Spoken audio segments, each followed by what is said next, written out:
All right, this is Norman Papoose and Sam Collins, and we are back at the Meet in the Middle Chronicles with Congressman Randy Weber. And this is our final segment. And in this segment, we're going to talk about the budget, something that's near and dear to Sam and mine's hearts, and maybe a few other things if we can get it in. Sure. But yeah, I want to go in the budget, and I'm going to put some graphs up here for the people at home. I became a Republican because I believe that there's only so much freedom in the world. It's like a bucket. And the more freedom that the government has, the more rights the government has, that has to come from us. And so, the more powerful the government is, the less powerful the rest of us are. And when I look at the budget, it drives me insane. And I think I'm in a lot of company with the Republicans. But, the other side criticizes because they say, well, you all are about the budget, and now we've had the biggest debt, and deficit we've had in years, and, the whole thing. And they're not wrong. That's the problem. They're not wrong. And I want to know, and I asked Ms. Bell this, and I said, if we were able to get the Republicans to trim off 20% of the defense budget and stop some of the subsidies to private companies, some of the things that are typically Republican, what would you be willing to do? And we talked about that, and I don't want to get in that now, but Congressman, we got to stop spending. And the thing that drives me crazy is that when Republicans get in, they say, well, we have to get defense back to where it was. I understand that need. We have a son in the Air Force. But we also need a defense that we can afford, which means we have to have a foreign policy we can afford. And if the Republicans are serious, and this is my opinion, not Sam's, this is coming from Norman, it's my opinion that if you want to balance the budget, cuts aren't going to work. You have to eradicate programs. And the reason is this. Everything switches in D.C. Now the Republicans are here. At some point in the future, we know another party, the Democrats or other, will be here. And they will come in and say, these programs have been underfunded for 10 years and we have to get them back on their feet. And so they will fund the heck out of that. In order to balance the budget, cutting programs is not the answer. A broad brush, like you talked about the Rand Paul issue, one penny, which I don't think works. You said cutting programs is not the answer? I thought that's what you just said. Well, I'm saying cutting 1% of the programs is not the answer. Abolishing them. You have to abolish the programs, which to me means getting back to the 10th Amendment. So, as a Republican congressman, how do you respond to these criticisms, which I consider not against you, Congressman Weber, sure, but I consider them valid against our party? Well, I consider them valid against the entire country. It used to be, Norman, that when back in the day, and I know we're going back before the spectrum now, way back in the day, that when there was a problem in a neighborhood, if a house burned down or barn burned down, remember back in the early days of the country, if someone's barn burned down, all the neighbors got together. Help them rebuild. And what was that called? Barn building. Yeah. Barn raising. Barn raising. You Barn remember. raising. You studied that in history, didn't you? Mm-hmm. You saw that in your history book. We don't talk about that anymore, about neighbors helping neighbors, cities, communities helping, churches helping. Now, I'm a Christian, and I will tell you that I think churches are not stepping up to the plate like they need to be. I agree with you that there's more that could be done locally. One of the things, and I don't mean to cut you off, right. but one of the things, we would have programs where we would assist members with monthly bills if something happened. Sure. And one of the things that we implemented is counseling to see why are you in this situation, so that you could change behavior. And once we started implementing the counseling, fewer people started asking for the money, because when they could just get it without explaining where they were, Right. It was just handing it out. But as we built and expanded the ministry, we couldn't continue to do that because we had the responsibility of paying for the church. So the request went down once there was some accountability. So back to your point, that locally the church was able to help in that situation. Right. And that's the way it ought to be, I think. 10th Amendment, you're right, states' rights. Of course, this is a responsibility, too, that neighbors, churches, groups ought to be helping. I'm a big proponent of, if there's going to be any money from the federal government to Texas, for example, whether it's look, here's the thing. We're a caring country. Some people say Christian country, but there's a lot of discussion about whether that's even, if we're truly more of a Christian country or less now. But here's the thing. We are a caring country. We want to be that way. We ought to have a safety net for people who need help. Not, I don't mean a hammock. I mean a safety net. So if you're one of four categories, if you are part of our military that's been disabled or hurt, but served your country, we owe, as a debt of gratitude, we ought to help take care of you, right? If you are an elderly person who has no family at all, we don't want you out on the streets. We don't want you homeless and under a bridge somewhere. We should have some requirements. If you're a young person who has no family to take care of, an orphan, we ought to have something there in place. Or if you're mentally or physically challenged in some fashion when nobody take care of you, we ought to have some, at least a minimum of safety net there. Again, no hammock. If you're in one of those four categories, we ought to be caring for you at the local level, right? Mm-hmm. If you're not in one of those categories, you got to go out and get yourself a job. I'm sorry. Medicaid was expanded under the former president to single, able-bodied adults without dependent children who could get Medicaid. And we're saying, look, you need to be out looking for work. We passed a welfare to work bill out of the House that said you got to be working 20 hours. If you're single, we're talking about able-bodied adults. You got to be working 20 hours if you're going to get supplemental nutrition assistance. Okay, but is that really going to cut the budget? That's a philosophy that says it's not the federal government's responsibility. Okay. Now, to that point, which I totally agree with you. Right. Let me give you an example of something that Sam and I actually agree on that is pretty radical. You're familiar with Brown versus Board of Education, big SCOTUS. Separate but equal. Yeah. But you're probably less familiar with Rodriguez versus San Antonio School District. I have heard that, but tell me why. Both Brown and Rodriguez, the Supreme Court stated that the federal government has no role in education. Has no role. Yet, we have a Department of Education. It makes absolutely no sense. Right. Now, the flip side of that, before everybody starts, throwing their things at the TV, is Sam and I are major education proponents. We just think it should be handled at the local level. As do I. As I mentioned, my bride of almost 42 years taught fourth grade 27 years. Which gets back to the fact, what programs are you willing to cut? Are you willing to look at the executive branch? Are the Republicans, I'm going to put you in the Republican spokesperson's position here, willing to look at the executive branch and say, something, you got to change your foreign policy because our budget can't afford the defense that your foreign policy requires? I'll give you two. Well, first of all, I'd be willing to do away with the Department of Education. But back to the foreign policy thing. When I was first there, talking about, let's go back to the immigration debate for just a minute in terms of spending. When I first got there, it's either my first year or second year, I think it might have been the second year, and we were having all this debate about illegals coming across the border, these children coming up that President Obama had said, put the DACA executive order into place. I said, look, you're talking about four countries, Guatemala, Honduras, El Salvador, and Mexico. You cannot tell me that a band of choose a number, 30 kids, 40 kids, 50 kids, coming up from the south, that the Mexican officials aren't seeing that. Mexican government officials aren't seeing that.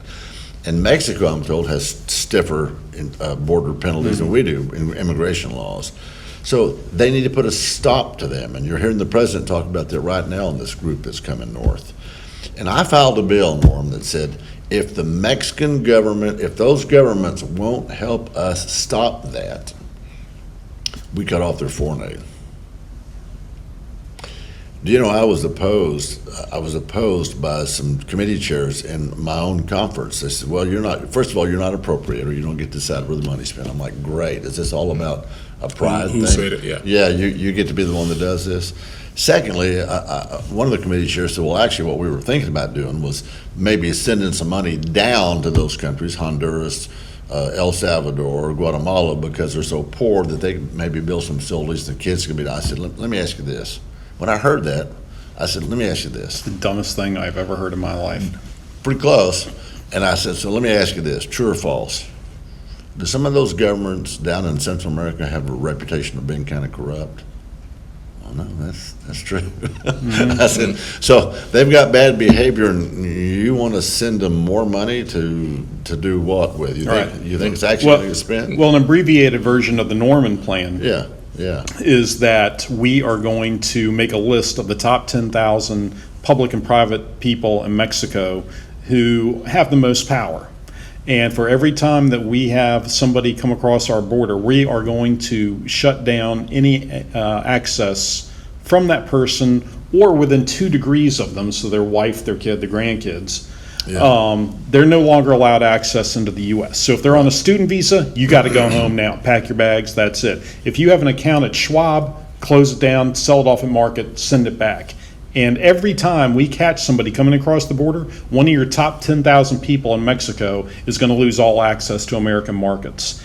And the reason I do that is because without those top 10,000 people getting off their butt and saying, because now they don't care. They have no impetus. They have no motivation to help us. Well, would they? Yeah. If you stop their individual ability to come into America and access our stores, access our educational systems for their kids, and access our financial markets, if you hit them at the personal level in the pocketbook, Right. I think that would solve this. You know that the president has been talking about, with this group coming up north right now, about making those governments pay for it, removing their aid. And I'm like, yes. I'm going to see him today. I'm going to greet him off the tarmac. You're going to tell them the Papoose plan? That's it? Yeah, absolutely. Well, he'll say, well, oh, I know what plan you're doing. It's Norm Papoose out of That's right. Yeah. But, so I'll see him, and I'll be with him down at the rally, too. It'll be in a VIP reception. But to Norman's point about cutting the spending, I think it's 2 parts to that. Even in your personal life, you have to either raise the income and cut expenses when you're in a financial bind. And a lot of people will say that for corporate America, losses have been socialized and profits have been privatized. And meaning that when they got in trouble in the last crisis, the government was there for them. You know, I only buy Ford. They got in trouble, but to the point now with the tax cuts, I understand trying to grow our way out of the You said situation. higher taxes. Yeah.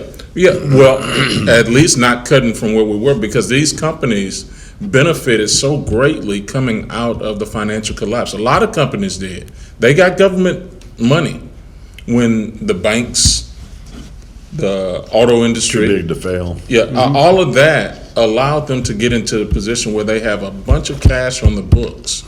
And to your point earlier about the amnesty program where it happened, and then the other side of the coin. So the companies were saved, but then they didn't necessarily give the raises to the employees and the workers. They repurchased their stock. So those wages that money didn't trickle through to the average everyday worker. And I think if you give it to the worker, they buy a washing machine, they buy a lawnmower, they go to Lowe's, they go to Home Depot, they go shop, they spend that money as opposed to concentrating so much of the wealth in the hands of a few. Sam's getting to, there was a study done that said that, it would have been more efficient to spend the TARP money if they had cut it up and just sent checks out to everybody in America. Because the average everyday person would have spent that money on goods that would have drove the growth that we're talking about. Let me tell you, we passed the Tax Cut and Jobs Act last year, and I got a text from a friend of mine who runs an oil field service company in Alvin, one of our supporters. And he said, Randy, next time you see the president, tell him I said, thank you for the Tax Cut and Jobs Act. He said, because of that, next month, I'm going to give my employees a $1,000 bonus next month. I thought he had 8 or 9 or 10 employees. I didn't know. I said, Jay, I said, we're texting about ours. How many employees do you have? 120. Now, folks, that's $120,000 that the next month went back into this economy. In other words, those people, to your point, could go on there and say, I want to buy a washing machine or dryer, or maybe I want to put it in savings for college. Maybe that helps a kid down the road, you know. But we'd much rather have them spending their money. Now, you said that a lot of those corporations bought their stock back, but you're talking about coming out of the 2008, 2009, Yes. 10 recession. Now you don't see that because there's been like 4 million Americans get bonus over, I forget how many hundreds of millions of dollars Right. it is. But forgive me, but I'm going to go back and be a little antagonistic That's all right. here. If you give me $2 trillion, I can move this economy. Oh, You know, and so, you know, we're getting back to the budget issue. And, you know, and I'll go into one thing which, you know, is the third rail, you know, is the tax, you know, the tax code. Tax code's this high, okay? Only this much was written for middle class, you know? And I'm gonna give you something that, you know, has gotten a lot of airtime. I don't know if you listen to podcasts or not, but a lot of podcasts are going on about this. Harvard has over a $30 billion endowment. damn it, I haven't heard that. Okay, it is. There are a lot They of got it. They got to cut it. Yeah, you know, there are a lot of institutions like this. They are nonprofit. They grow without taxes. You know, they have no problems. Yet the government gives them grants to do research. Yeah. Hello. Well, and we get grants right here in our district to do research. Yeah, but do you give them the people that are worth $30 billion? So you're saying that there's got to be a What I'm saying, you know, Threshold there. I don't want to attack the institutions, but they're not hurting. Okay, I don't want to attack, you know, the middle class because they are hurting. But, you know, when you look at the subsidies that go out there for some industries because they cry, without it we will disappear. And every time when you take the subsidy away, they find a way to make it work. Every time. You know, so you have the institutions that are nonprofit. You have the private sector that receives tax subsidies. We got to start paying this down. People have got to start pointing and saying, you've had this ride for a while, that ride is over. Because yes, we have the jobs. Yes, we have the economic growth. But it cost us $2 trillion that our kids are going to have to pay back. And that debt is coming soon. And all the Chinese need to do to have us raise interest rates are stick their hands in their pockets. They don't need to sell our bonds. They just don't have to buy our bonds. yeah. Yeah. So, you know, we get back to the budget. What are the Republicans going to do that is going to, you know, again, I'm putting you in this spot, but, you know, Really get cut. you're the congressman. You know, where are you going to cut and where are you going to take more money? Because you know, and I apologize for interrupting you. That's right. The idea that we're going to grow out of it has been tried and failed. Well, I think what you're going to say, I don't know what you mean by grow out of it, because the more jobs you create, you're not raising taxes, you're not increasing the tax rate, you're increasing the number of taxpayers. As I said, the Republicans have been working on welfare to work program where we can at least put it in the SNAP program, for example. I think you're going to see a situation where the Republicans want to come in there and say, we need to cut everywhere that's not. I would agree with you. There are certain programs that ought to be in the states. Of course, we're from Texas. We're very Texas proud. You know, we get it. You remember back to Ike. When Ike hit, we didn't look for federal money much at all. We just got in there. We rolled up our sleeves. And remember Katrina and Rita and the New Orleans debacle? We didn't do that. We came in here and, boy, we just got to work and made our stuff happen. Remember? Mm-hmm. I'm not the only one that remembers that, right? Well, yeah, well, you know, I just was thinking about something Norman and I was just discussing recently about that when you talk about these programs, say SNAP and people that are on welfare, there's exploitation in the program. Even Ike, Harvey, where houses and things were rebuilt, and just using as an example, that sometimes the waste in the government is going where we overpay for some of these things to be done. Because you will see new houses in neighborhoods here that were vacant lots before, were rundown houses that were not inhabitable. And I know they're trying to improve the housing stock, but when contractors receive large contracts, it's not considered a handout.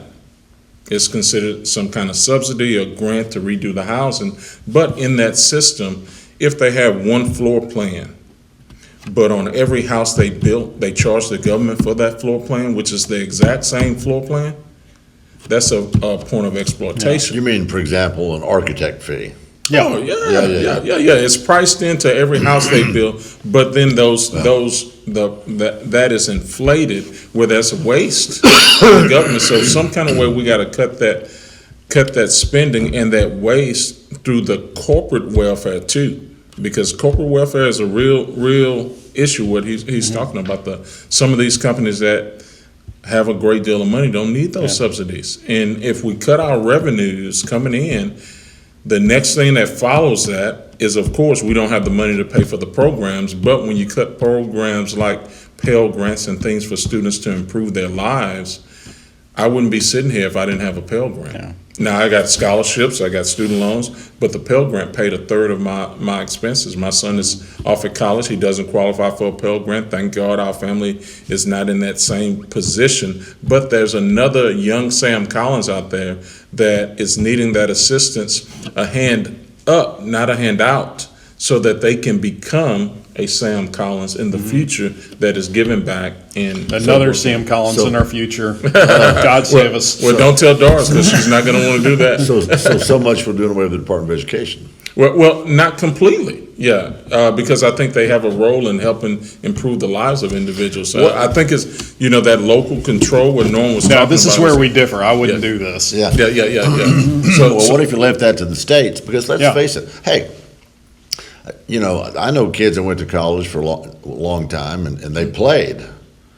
And, if they're having to pay for it, that there's a difference there. Now, I get you're an exception to the rule, and there are exceptions to the rules. Well, actually, I played a little bit. I have to be honest. but we finished. But to your point, if you make it free, then nobody has an incentive to really finish. They don't have a vested interest. So I get what you're saying there. I paid for all my college. But I hear this all the time, so I have to push back on this. In the 60s and 70s, minimum wage was $1, $2, whatever it was, and tuition was much lower. So when I look at minimum wage in the early 90s, when I went to A&M, and what tuition costs, tuition has grown 10 times, and minimum wage has doubled. So kids can't just simply work a summer job and pay for it anymore. I think they need to work, but we have to be realistic. Okay, we're getting short on time. Very quickly, I was in the Texas legislature. I was on the Pub Ed Committee for 4 years.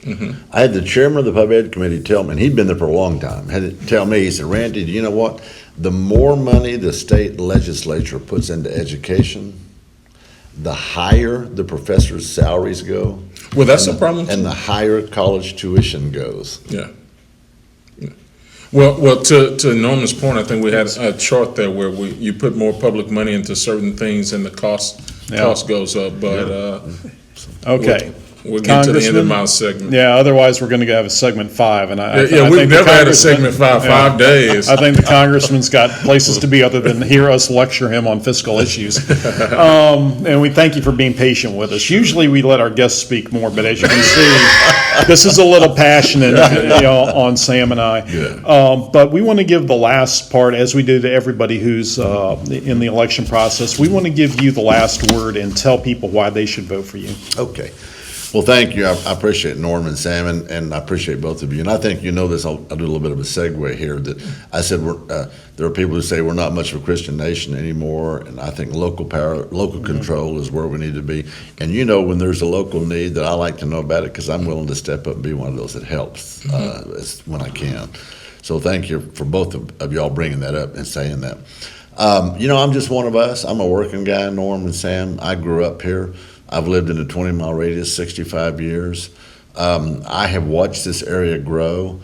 I've built a business here, raised a family here, started an air conditioning company from scratch. I went back to Alvin, had a degree in business from U of H at Clear Lake. Both Brenda Gill and I graduated from U of H at Clear Lake. She got a teaching degree. And I was working in my parents' RV business, and I went back. I wanted to start a company, and I went back to Alvin Junior College and took refrigeration courses, and I didn't know a thing about air conditioning, except that it was better to have than not. Yeah. And hung out my shingle. Yesterday I couldn't spell AC, and today I are one. And I had created one job. Mine started out of my garage. Had a pickup truck, tool belt, bottle of Freon, set of gauges, and it was hard.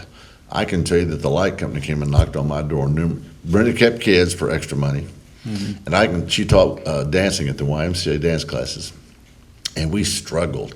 And light company comes and say, Mr. Weber, we got to get a check. We're going to turn your power off. And I learned by that. And we put the word out, and the business grew. I hired another tech, and the rest they say is history. I know money doesn't grow on trees. I know what it is to be a working family, both me and my bride. Raised 3 kids here in this district, got 8 grandkids. Now they're spread out. So we are, I was deacon at my local church. I've been an active Republican since Reagan ran for re-election. I'm one of us. I have a vested interest in this district. I know it well. I love this country. I love this district. I love this state. And I want to be able to make decisions for the people who are just like me, the salt of the earth folks here, that raise a family here, go to school here, church here, college here, and work here, because I have that as a passion and in my background. Excellent. All right. Well, Sam, do you want to take us home? All right. We want to thank you for tuning in to Meet in the Middle Chronicles with Sam Collins and Norman Papoose with Congressman Randy Weber. Thank you, sir. Thank you. Appreciate it. And until next time, we'll see.